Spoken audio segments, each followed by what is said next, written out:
My research project focuses on debates about slavery in Massachusetts during the American Revolution. And specifically, I'm interested in the period between 1773 and 1783.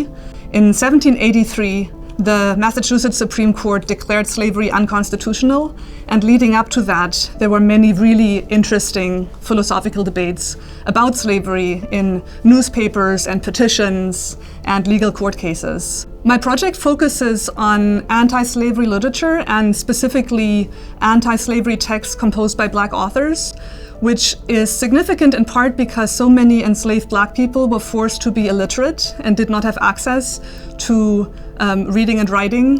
One of the most fascinating essays that I found in a newspaper is by the formerly enslaved Black man Caesar Sartor, who lived in Newburyport, Massachusetts, and wrote a really fascinating and philosophically sophisticated essay that was published in 1774 in the Massachusetts Spy. Sartor uses some ideas that are related to the ideas used by American revolutionaries to argue against slavery, ideas such as natural equality and natural liberty. He also argues for reparations in the form of land that should be given to formerly enslaved people. One of the examples of a petition that is particularly interesting is by Belinda Sutton.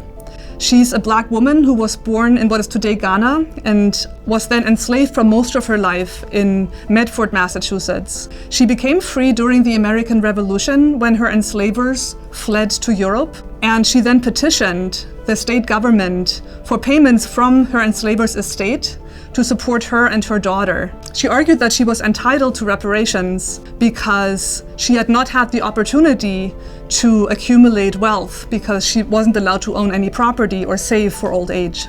One of the most unexpected discoveries I made was that there were several Black people in this 10-year period in Massachusetts who argued for reparations and demanded reparations.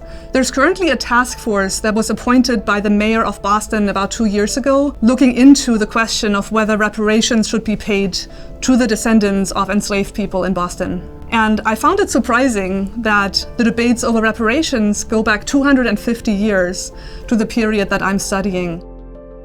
During my time at Slavery North, I hope to produce an edition of the most important texts that I found during my research, along with a commentary and introduction that contextualizes and explains the sources. I'm hoping that my edition will be a great resource for both researchers and teachers, so that these texts will get the attention that they deserve, because these texts are really wonderful and more people should engage with them.